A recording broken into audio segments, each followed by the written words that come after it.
All right, let's go to the first question for today. First question is coming all the way from Jonathan in KL. Jonathan says, I'm not sure what it means to love more deeply. How can I love people more deeply? Very, very good question. So, how can I love people more deeply? And I would say the number one way to love people more is not by just doing things for them. Right? Because you can have a boss and you can just keep doing things for them, but it doesn't mean you're going to love them more deeply, right? And I'm going to tell you this, one of the best and simplest and easiest ways to love people is to communicate and talk to them a lot. The more you talk, the closer you get. It doesn't mean to talk to them for hours every day, like, hello, how's it going? Like, it's not like every day, like 2 hours on the phone. But the more you communicate, the more you talk with each other, not like just work stuff. But the more you talk, like personally with each other, the closer you guys are going to get. Right? And so that's why to practice it means in many different levels. To practice or to work on loving people more deeply is to talk to them more, is to, if I was going to go by biblical terms, like there's a verse in 1 Corinthians 13 that talks about love is patient, love is kind, love does not boast, love does not envy, all these other different things, right? Like these are different characteristics of love. And I would take those things one by one and I would work on them, like being more patient with this person. Love is patient, right? So I'm going to work on being more patient with them. And I'll focus on being patient. I'll focus on not envying, right? I'll focus on talking to them more, figuring out what their life is like. What do their parents do, right? So there's a lot of different things that we can do to love people more. And we just need to find things that are more actionable. And like that's why I say the biggest and easiest way is talk to each other more.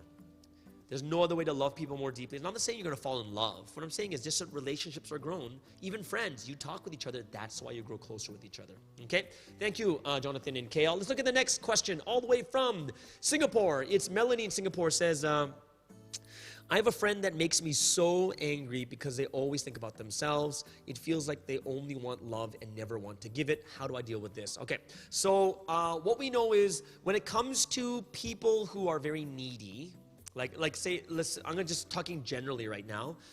Melanie, one thing that I would want to do is I would want to talk to them more deeply. Because there's a reason why people are wanting or needing love so desperately, right? It's kind of like what we talked about today is, when that third point about loving more deeply, a lot of times people have love debt. Like in their life, whether it's their parents, whether it's their family, whether it's just people around them, the way they get treated, or the way that they act, or whatever it is, some people are in a lot of love debt, and they're just needy and wanting it. And if we don't understand who they are, and understand like what type of life they went through, or understanding them, it's very hard to have empathy towards these people until we know what they've been through. And once you know what they've been through, this is when you're like, oh, no wonder, right? Go to their house, see what you can see what their family's like. You can see how their life is, right? Yes, there are some people who are just completely selfish. I understand, there are, right? But not everyone's like that. And it's good that we get to communicate, talk to them, see what type of life they lived, and find out why people have this love debt, right? And that's something I think that's one of the things we can, because we love these people, and that's why we're friends with them, we can be more proactive in getting to know them. Cool. Thank you so much, Melanie in Singapore. Let's go all the way to Japan. Hannah in Japan says, when I get angry, I tend to stay quiet and keep it all in because I know I have the tendency to, okay, that's very good then that you hold it in. But keeping it all in hurts me instead. How to deal with this? Okay, I'm going to give you one exercise for you, Hannah, that's going to really help you a lot. I'm going to tell you one thing though. Remember I told you that intense anger often causes a lot of like body stress and like, you get heart disease, it weakens your immune system, blood pressure, and all those other different things. It's exactly the same with holding it in. Holding it in and letting too much out, they're both on the extremes, and both of them cause harm to your body, right? So how would you deal with it? Well, the first thing I would do is what you did is fine, because you don't want to say hurtful things to people, so you hold it in. But the second thing I would do is first advice today is meditate over. Sit down, what am I reasoning with? Calm yourself down. And of course, you could do breathing exercises. And I'm going to tell you the reason why taking deep breaths is really, really good for you, because scientifically, you breathe in for 7 seconds, breathe out for 11. And the reason why you breathe out longer is because when you breathe out, scientifically, your body actually calms yourself down. And you could feel it sometimes, like, and breathing is a very important part. Think about it. When people are fighting, people don't breathe like really deeply. They're like, hey, you, I'm going to kill you right now. And you're like, ha, ha, ha, right? But, how many people are like this? Like, no one does that. Breathing in deeply and letting out long, deep breaths and letting out the air, this actually helps your body to relax and calm down. But the last thing I do recommend from you, Hannah, if you hold it in too long, it's not good if you don't deal with it. Dealing with it means what? You need to start a journal. It's good to write it down. Write down why you're angry. Write down is it possible that? Write down maybe what's the actual situation? What are you feeling? What are you going through? And that's supposed to be very, very therapeutic for people. So, even for yourself, you don't have to keep them. You don't have to keep it, right? But at least write it down and you're dealing with it because you're letting it all out. Oh, I'm angry because of this. Now, why am I angry? Well, I'm angry because they said this. And then you start to think, you're able to start dealing with it when you write it down. So for you, Hannah, if you're holding it in, it's good for you to calm yourself down and then start writing. Even writing in the third person, right? Like looking at it from as a spectator. That's supposed to be even very, very helpful also. Okay, so I hope that helps you out, Hannah. Let's move over to the next question, all the way over in the Philippines from Mary Grace Arbasto. And she says, how to deal with someone, especially a member of your family, who gets angry even on trivial things, right?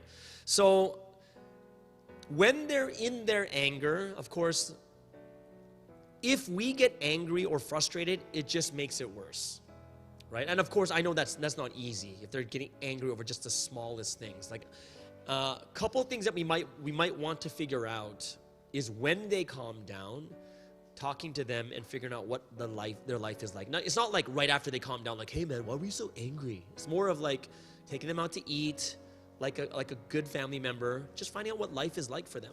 Because a lot of times when these people are very, very angry quickly, sometimes they're in love debt, sometimes they're going through a lot of different things in life. Sometimes, there's just a lot of different things that could possibly make them like that. They could be overly stressed at work. Their boss could totally be a jerk. There's just so many things when you think about it that could cause someone to always be on edge, right? So the more we know, the more we communicate, the better it is that we can deal with it, the more empathetic we can be, and the more we can deal with these people and also befriend them, get close to them, and understand them better, and they'll confide in you too. So yeah, during that situation, I know it's hard, but it's better to just let it go during that time. But when they calm down, or at completely another day, it's better to just let it go. Let it go and let them let it out.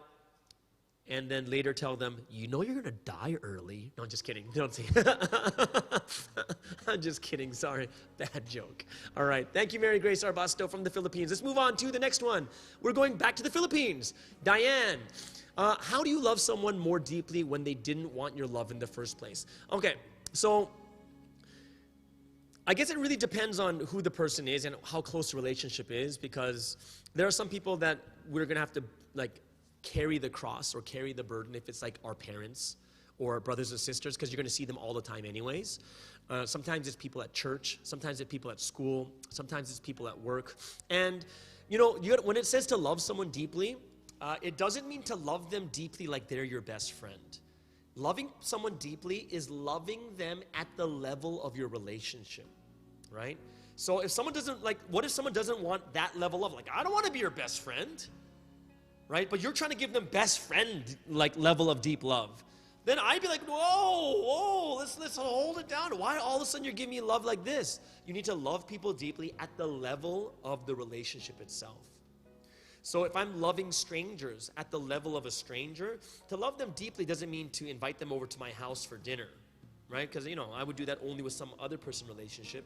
But for them at that level is, if we bump shoulders on the street, I'm not going to get so angry at them. Why? Because I don't know them. But as a stranger, we have a general level of etiquette and respect. And hey, maybe they're going through something. I don't know. Not a big deal. And I move forward, right? But then some people, if it's strangers, someone bumps by mistake, they're like, oh, they start fighting. It's like, what?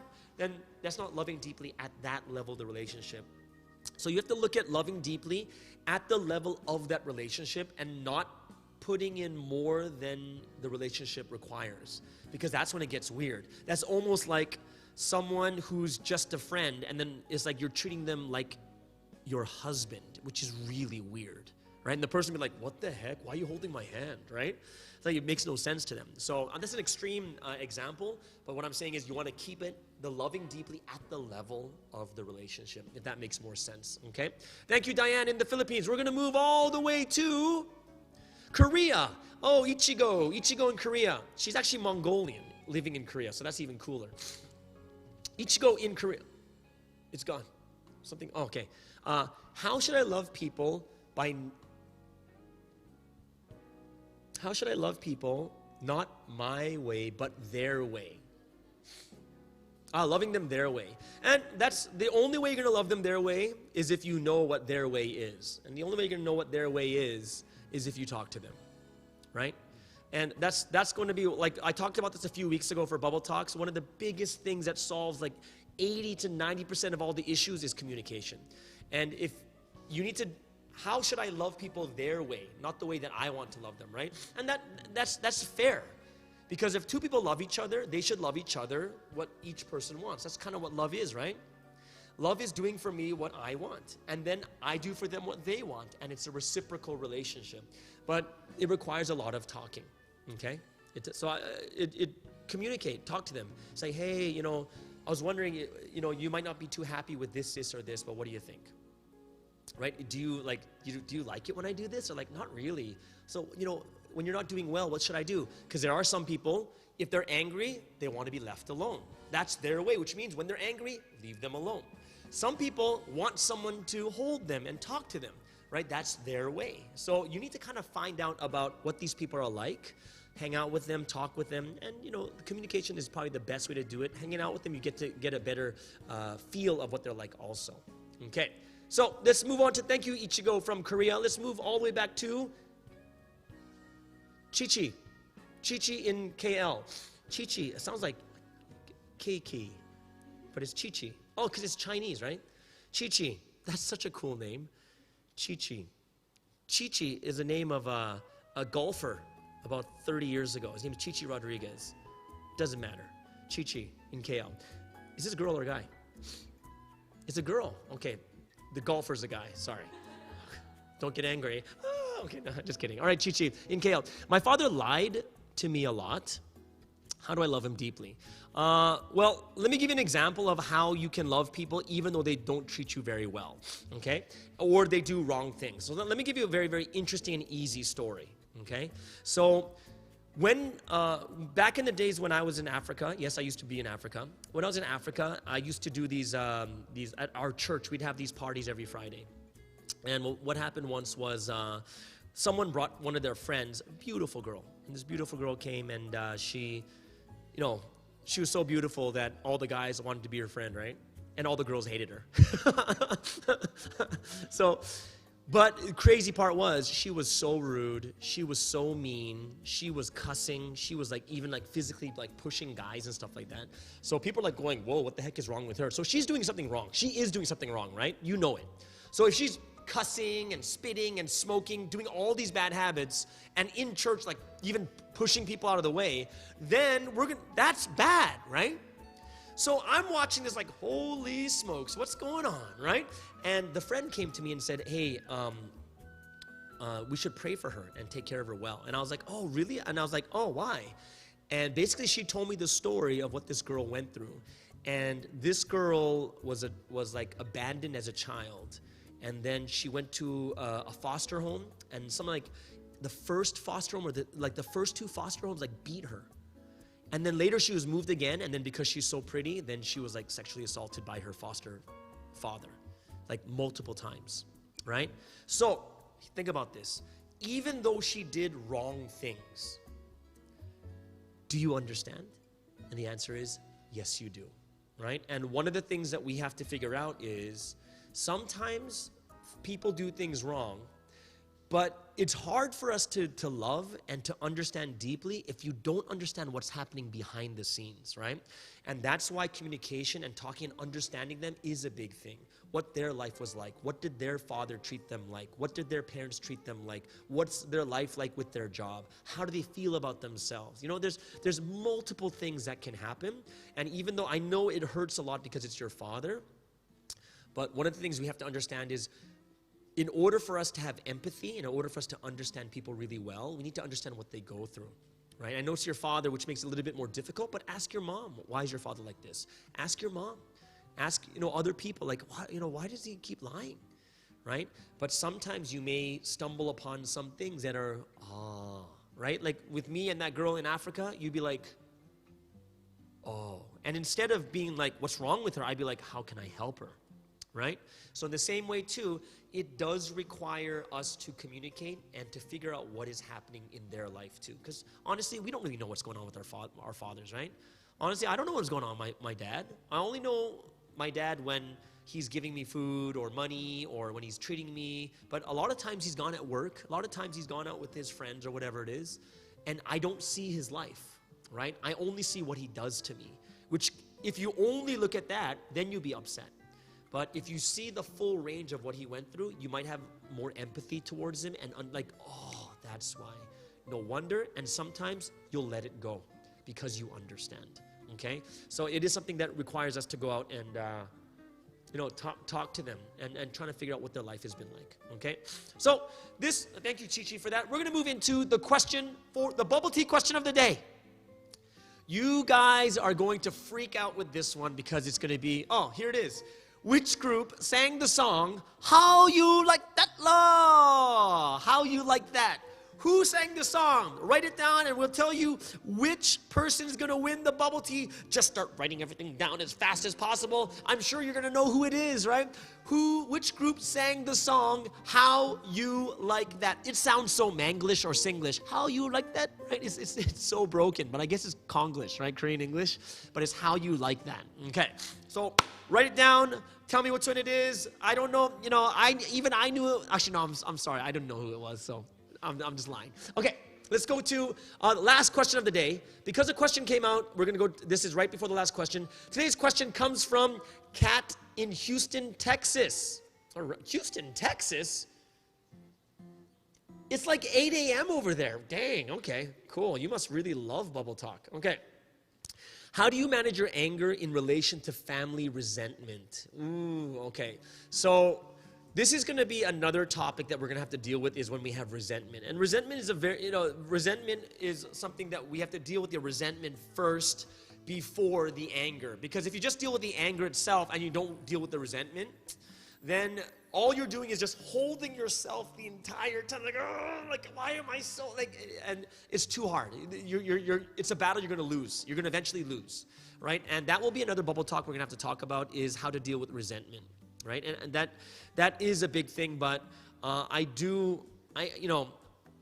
right now, you have a lot of different things that we can talk about for how to deal with the anger part, which you might not be able to do all the time if that resentment is sustained.